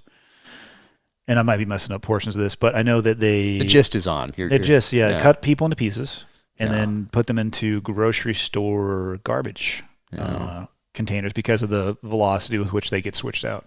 Wow. And then I believe got caught trying to steal T-shirts in the middle of the night from a Hooters. And there was like hair and stuff in a Spyderco. Yep. And that's just, crime 101, I suppose. They traced it back, and he and his wife, and I think they ended up rolling on each other. And yeah, but I think that the Hooters, like if they hadn't robbed the Hooters, they would have probably gotten away with it. Gone for a little longer anyway. Till the next Hooters in the next town. Yeah, repeated it. But again. It really sounds like, what's that movie with Woody Harrelson? Natural Born Killers. Yes. Is that the one with Juliette Lewis? Yes, it is. It sounds very similar to something like that, just on some crazy murder, serial killing crime spree. And that was the honor man of my bud's class. Maybe that's a good example for people that perhaps titles don't always indicate the character of the person. Yes, and that was before they instituted this more of the character peer assessment into the program, because I'm sure he wouldn't have gotten through today. He might have. With that. No, I'm just kidding. Yeah. And I tell people there's weeds in every lawn, regardless of the size, and no selection process is perfect, even remotely. So I haven't thought about that in years. It was in a bathtub they cut them up, right? Yes. It was in a bathtub that they cut them up, and then, like I said, straight to the grocery store. Imagine cutting somebody up with a Spyderco. Like even the larger one, even that police one, that's like really long. Like that's still work. It's a lot of work. Was he a corpsman? I think so. So he was probably, dialed in on the A&P, yeah. Oh, man. Still, you'd probably, I don't know. I mean, let's be honest. You found your person if your spouse is into that with you. Yeah. I mean, to find two humans that are like, you know what would be awesome on date night? What we should do tonight? Let's cut these two people into pieces. And then let's rob a Hooters, because I really want this Hooters T-shirt. Yeah, what would really cap it off is if we could just go to Hooters afterwards and get the T-shirts. You found your person for life there. I think so. But if you get caught, you're going to roll on each other, and then you won't be married anymore. Oh, brutal. Yeah, terrible. How did we get on that? Oh, interesting people. Yeah, there are some interesting people from that time frame. They're now out doing some pretty cool things. Yeah. Some interesting people. And some that are still in. A few. Our generation is pretty close to timing out. Yeah. I'm trying to think who I know that's still in from. All the people I know are at the very top end of the rank pyramid, at least on the enlisted side. Most of them are E8s, E9s. Yeah. Finishing up their Master Chief tours. They're getting ready to roll out pretty soon. Yeah. I'm trying to think if I can know anybody that's still in from our class. There's probably somebody, but. If it is, it's one or two people for sure. Yeah. It's nice. I tell you what, it's nice being out. Like I had a good run, learned to do it my whole life. But as soon as I was back from that last Iraq deployment, I knew it was time to go, because there was no more tactically leading out in the battlefield. It was time to take care of the family. It was very evident to me. And what I did was identified those things that were important. So I did the opposite. I kind of knew what I didn't want to do. But, but I was willing to do them if I had to. I didn't have a dream ever past being a SEAL. Yeah. And then you get to the realization of, oh, that's a DD-214 in my hand. Yeah. No, I think a lot of guys come to that. Get that shocking realization as they walk out the door, or try to recreate it. The feelings in the outside. Tough to do. What was the hardest part for you transitioning out?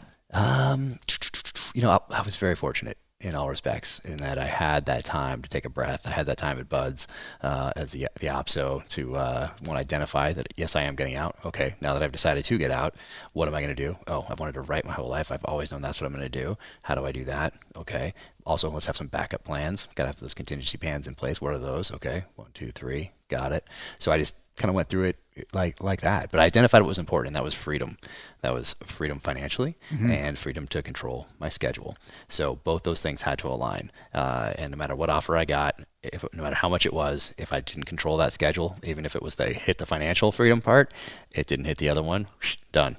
So I didn't have to spend any time worrying about or thinking through or talking to my wife and saying, hey, what do you think this offer just came in? What do you think it means we have to move here? Well, let's look, where's that? Okay, let's look it up. Are the housing, what are the schools like? We didn't have to do any of that. It was, if it didn't hit both those wickets, done. That's as much thought as I gave it. So that's awesome. No compromise there. Yeah, it's from a time management perspective. We weren't all over the map. Like, oh, this offer over here. What is that? This thing over here? Or so and so started this company here, and he said there might be a place for me. And then you have 5 or 6 different things that you're looking at and juggling and thinking. Well, no. If you already decided what's important to you and what's not, if it doesn't fit that, then no, easy. I know it's easy to say, but identifying those things, spending some time with it, and really that's the key, is the time. I think what's important to you. I think that's the best piece of advice I could give somebody that's getting out or in any life transition. Identify what's important to you, and then you have your answers before. Essentially, as the question's being asked, you already have the answer.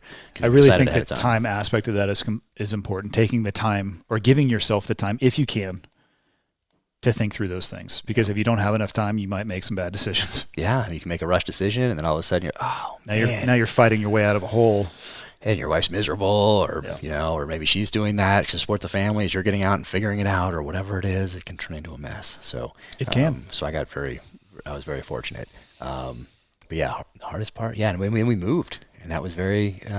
I think the move, physical and psychological break with the military, was very important, because I saw so many people that couldn't let it go, and they just stayed in Coronado. They stayed in Virginia Beach. Yeah. They kept seeing people at the grocery store, seeing people at the same bars. Hey, what's so and so doing? Hey, when do you deploy? Hey, can I go through a Buds? Can I take my friend on a tour of Buds? Like, just couldn't let it go. So I saw that, and I said, you know what? That's one part of my life. It obviously informs the next part. It informs my writing. Hopefully, what I did back then makes me a better husband, a better father, a better citizen today. But I'm not going to live back there. So I think there's a difference, I think. So I agree. It's not like I've just left it behind and don't think about it, because it was a great experience. And I was very lucky that it was a great experience. But it informs my future, but I don't live in the past, if that makes sense.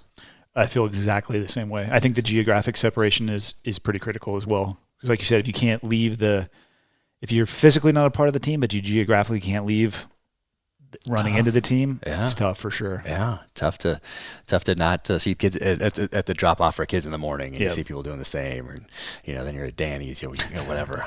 Just don't go to Danny's. Yeah, that place got a little depressing. Yeah, but the burgers are amazing. Best burger, Slam Burger. It's amazing. Best burger in the world. You ready to shoot some bows? Let's do it, man. I'll let you close. What do you want to close with? I'm in. I didn't really think about that, but if people are interested. Perfect type of question. Shotgun questions. Yeah, if people are interested in getting a little deep dive into the gear or something like that that I talk about in the books, or that I used in the past, or that I use now outdoors and doing other things that I do now, officialjackcarr.com has a little more information on that stuff. And then on the social channels, as the kids say, Jack Carr USA. People that want to reach out or anything like that, it's Twitter and Instagram. That'll be me getting back to you. Follow along on the journey. But really, this second novel is all about that journey, because we're all on one, and we're all going to face adversity. If you haven't, you are going to. Yes. And how you deal with that adversity is really what defines you. So that's really what this second one's about. Perfect.